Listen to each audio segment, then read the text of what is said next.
Hello and welcome back to another popcorn chat. I hope you guys are doing well. In this week's video I'm going to run through some of my favourite films that I've watched in the first half of 2021. According to Letterboxd, I've watched 89 films this year so far, and only a handful of those have actually been 2021 releases.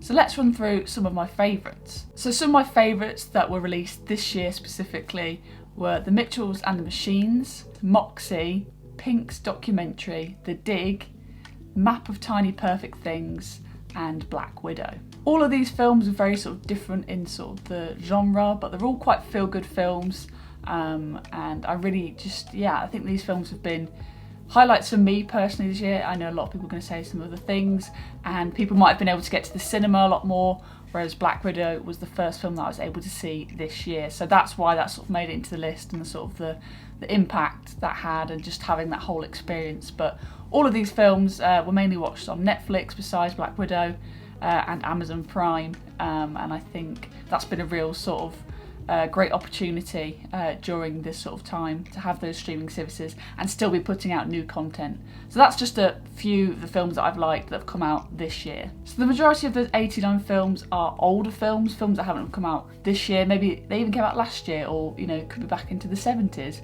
So in terms of films that I've just enjoyed as a whole in the first half of this year, that would include Game Night, The Lost Boys, Candyman, Cruel Intentions, Alive, An American Werewolf in London, Saint Maud, and Possessor. As you can tell by this list, there's definitely a lot more horror films in there. I've sort of made that my focus this year, looking at sort of newer sort of horror, but also going back to those more sort of iconic classic horrors as well. I've thrown Game Night in there because it's definitely become one of my favourite modern comedy films that I've seen. I've not seen a good comedy for a while, but Game Night really had a big impact, and I really enjoyed that film and highly recommend it to anyone looking for a new comedy. And then we have Cruel Intentions, which is on the list, which is a film I've never seen, but I see many people talk about it and sort of loved it sort of growing up, but I just never got around to seeing it. And obviously after finishing Buffy and Angel, I wanted to watch something more with like Sarah Michelle Gellar. And this is just a bizarre film, and I just can't stop thinking about it, and I always keep recommending it to people still.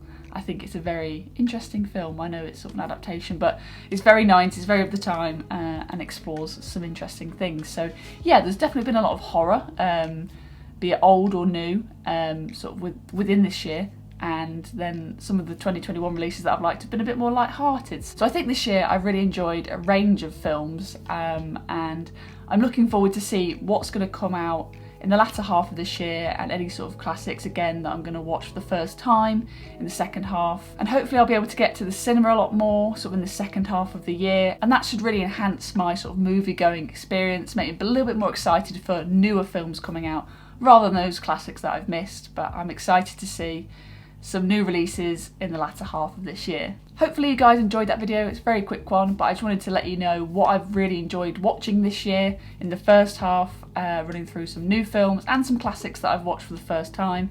And it makes me excited for the second half of the year, which hopefully will be a lot more cinema trips, and I'll be looking forward to things such as Dune, French Dispatch, and Candyman. Those are my sort of real big three films that I'm looking forward to seeing in a cinematic environment.